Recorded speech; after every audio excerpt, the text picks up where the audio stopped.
misread your attendance here as that group of people. Anyway, welcome to the gallery. Are there any speakers? Attorney General. Thank you, Madam Speaker. I just want to start by acknowledging that the Leader of the Opposition has just spent almost her entire speech highlighting of all of the failures that Labor have endured against Territorians over the last 8 years. She referred to the report that the Children's Commissioner did, and I welcome the Children's Commissioner up in the gallery with her team. Thank you for coming along today, and I did meet with the Children's Commissioner, and her report tells a very interesting story. The Leader of the Opposition also spoke about the failure in education, our health system and our child protection system and our prisons. These children that she refers to are being failed by a system which the Labor government led and governed for the last 8 years. Her speech is an admission of absolute failure. Labor should have done so much more work in this space, but they didn't. They either chose not to or they didn't know how to. They had good people around them in our departments, in our commissioners, but they chose not to do it. In fact, they did the opposite. They doubled down to make sure that the offenders had more rights than the victims. I heard the Leader of the Opposition talk about all the hard work that they had done and all the conversations that they'd had, including the former Chief Minister writing to Facebook. Conversations and letters is not work. Talking about things is not work. No one is buying that. You should have stopped talking, you should have started acting. You didn't, but we will. And that's exactly what we are doing here this week and next week. Even Labor's own colleagues, the federal member for Lingiari, disagrees with what the Leader of the Opposition is saying today. And on ABC radio back in February, she spoke very emotionally and passionately about her thoughts around this issue. And I believe she'd had youths who allegedly had broken into her home recently, which is why she was on the radio. And she said, and I quote, "We've got to stop thinking we're dealing with little angels here. When you look at those photos, they're laughing and smiling. They think it's a joke, and it's not, because they could have an accident and one of them could get killed." She said, "At the moment, obviously lifting the age of criminal responsibility isn't working." She goes on to say, "If we've got these kids out on the street and there's still this issue, obviously we've still got problems. You can't just keep grabbing these kids and taking them home because there's a real problem at home." We agree, Member for Lingiari. Your colleagues may not agree with that, but we know that they spent 8 years failing these kids. Madam Speaker, this legislation is for 3 reasons, and they amend reversing the former Labor government's experiment of changing the minimum age of criminal responsibility. It introduces new standalone offences for ram raids, and finally creating new offences for posting and boasting. Madam Speaker, at the August election 7 weeks ago, Territorians expressed loud and clear that crime was their #1 concern. And unlike Labor over the last 8 years, the CLP takes the concerns of Territorians seriously. We listen, and now we're taking action. Madam Speaker, just this last weekend, I was in Alice Springs celebrating the return of the Master Games in what should have been a joyous occasion. However, locals woke on Sunday morning to the news of 10 youths who had been arrested after allegedly ramming police with stolen cars in Alice Springs on Saturday. This followed an article in the NT News in which a Sydney-based national organisation warned of dire consequences and urged the NT government to adopt recommendations from a report launched in Canberra on Thursday that contained a roadmap for reform. of the criminal justice system, including the establishment of a national task force. My response to all of these do-gooders down south is you cannot keep telling us that we can't change the laws to break the cycle. Because where were all of those people who are talking about this from down south when on Saturday morning these youths were out allegedly stealing cars and ramming police? And I'm sure that they were tucked up at home, nice and safe and warm. These children were not. Madam Speaker, instead of telling Territorians what they should and shouldn't accept, how about those same Southerners be part of the solution and work with us to make parents accountable for their children? This includes their pleas for Territorians not to change the criminal age of responsibility. Territorians are sick and tired of crime, no matter what the age of the alleged offender, and they're sick of the lack of action to address their concerns. Territorians don't want to hear about more task force, especially national task force. They don't want to hear of more reviews and working groups. They want to see change and they want to see outcomes. Unlike Labor, we're not going to sit around talking. We're going to get the job done. You failed to do it and we're going to get it done. It's less talk and more action. Madam Speaker, Labor increased the age to 12, yet we didn't see any changes resulting in less crime.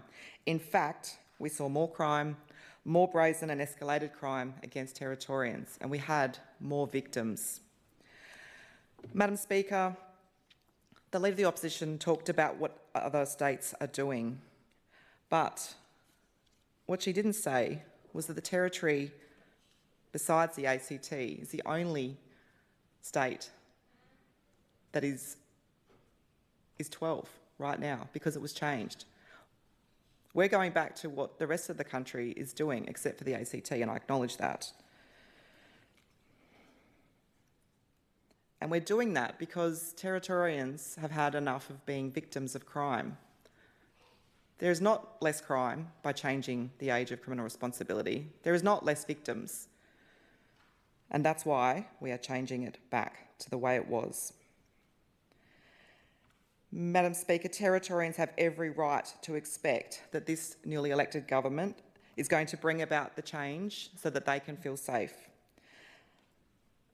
Remember, they had the former Chief Minister, Michael Gunner, trying to say that there was just a spike in crime and it was some kind of anomaly all those years ago. Then Natasha Files gaslit Territorians, saying that crime that was out of control was just a perception and gossip. And this followed the third Chief Minister for Labor, Eva Lawler, telling Territorians to stop talking the Territory down.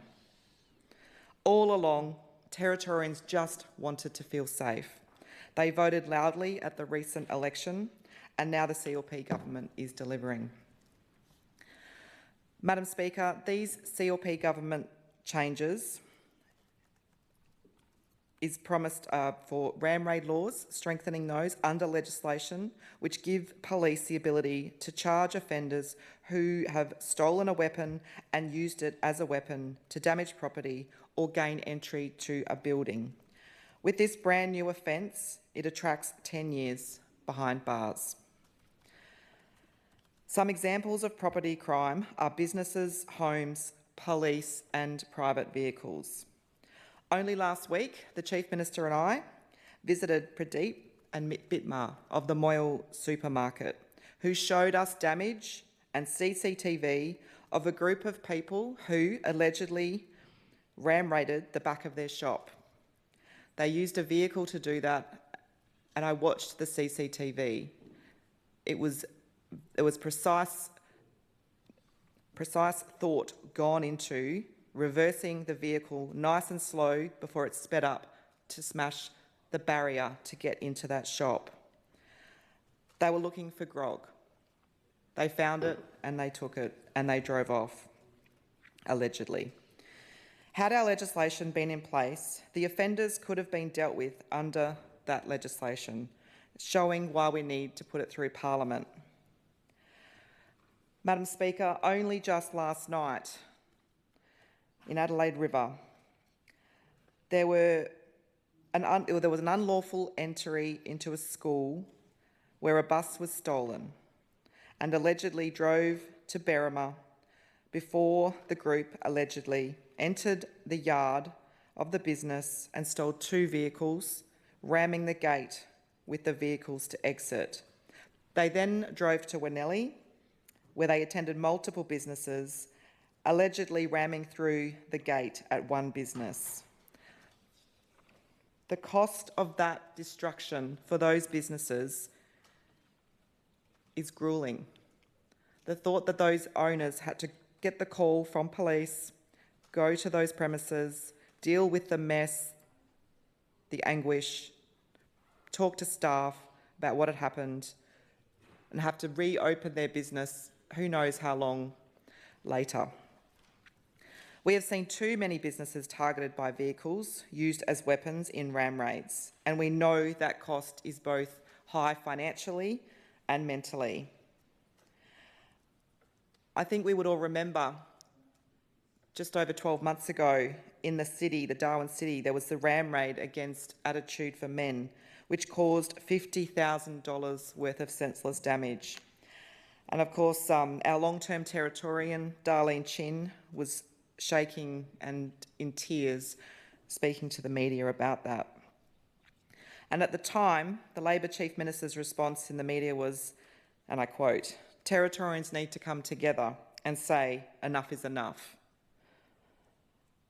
A few months after that, one of the Labor ministers chose that same site after it had been repaired for a media conference highlighting what they had done to solve the problem of these ram raids.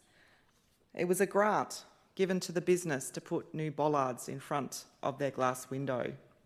This is such typical Labor mentality to solving a problem. Instead of strengthening the law, they chose, again, to strengthen the window or the bollard. Absolutely crazy.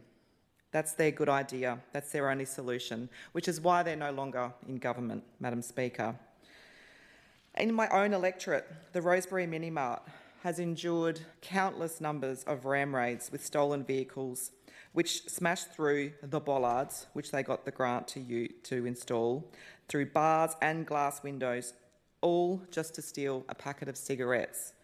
That's tens of thousands of dollars, which the business needs to pay for. Someone needs to pay for. The business, the landlord, someone has to pay. Not to mention, again, the anguish every time they get that call from police in the middle of the night. Madam Speaker, the CLP won't stand for this lawlessness and heartache of victims who are hard-working Territorians. Labor should have done more to put victims first and ensure offenders have consequences. They didn't, but the CLP will. Madam Speaker, the new posting and boasting offences in this legislation will see a penalty of up to 2 years jail. This will apply to any person who promotes a certain type of crime or criminal activity, such as violent offences, property damage, theft, stealing a motor vehicle, police pursuits and robbery on social media platforms, including sharing criminal activity online for the purpose of notoriety. If you commit a certain crime and try to be a hero about it by posting the crime on social media, you're glorifying the fact that you've done the wrong thing, which will not be tolerated. This is about ensuring our laws act as a deterrent to committing crimes, that there are consequences and offenders are held to account for their actions. Importantly, the new posting and boasting laws do not apply to people who post on social media to raise awareness of criminal activity, and doesn't apply to Territorians seeking information about a crime, and it doesn't apply to the media who are reporting this. This legislation is purely about drawing a line in the sand about what is acceptable and what is not, and filming yourself or your mates committing a crime and gloating about it online is not okay, and we will not stand for it. Madam Speaker, by making the minimum age of criminal responsibility 10, this means a child who does start to go down the wrong path can have some interventions in place with their parents and carers to ensure they don't end up in the justice system and they don't end up an adult offender in jail. We must break the cycle of crime early, on which we can then focus, we must break the cycle of crime early and focus on the root causes of crime. Despite what the opposition and those opposing the changes will say to you, locking up children is not the outcome we are seeking by making this change.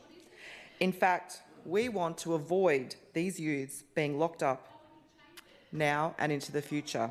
Minister, could you take your seat, please? You complained about the government members interjecting in your speech, so I suggest you give the same respect to the Attorney-General. Continue, please. Thank you, Madam Leader of the opposition Speaker. I'm referring to. We want to avoid these youths being locked up now and into the future by addressing the issues early on, before they become adolescents, before they become adults, because that's when they face the full force of the law. Addressing the root causes and ensuring their right to be safe, fed, clothed and educated is critical and loved, Madam Speaker. By making their parents responsible for these basic child needs as children move through their lives into adolescence and know there are boundaries and consequences for their actions, less children will end up in the justice system and live more productive lives. Madam Speaker, the CLP has always advocated for the rights of victims to be placed above the rights of offenders, and these new laws, along with other reforms that we're delivering in the sittings of Parliament, is important changes that Territorians expect us to implement. Like I said, our government's plan is to address the root causes and that includes getting kids back to school, Leader of the Opposition, and on a better path, introducing youth boot camps, working with Indigenous mentors so kids can learn important life and work skills so they have a chance at a better life. It means working on expanding school-based policing. It means holding parents accountable, including income management. It includes bringing back consequences like community work orders. And as promised at the election, we've moved youth justice away from the Child Protection Agency to ensure our children have every opportunity for a better life. Madam Speaker, in summary, Territorians are not fools, and they're not going to wait around for generations for change to happen on its own, which is what the former Labor government wanted them to do. Because if they keep waiting, they won't. They'll continue to do what they have been doing over the last number of years, and that is to leave the Territory because they don't feel safe. And I won't stand for that, Madam Speaker. We have an opportunity to make a difference and create a safe and strong Territory that people love. And that's exactly what we're doing today, and that's exactly what we're doing in this first 2 weeks of this newly elected government. Thank you, Madam Speaker, and I support this bill.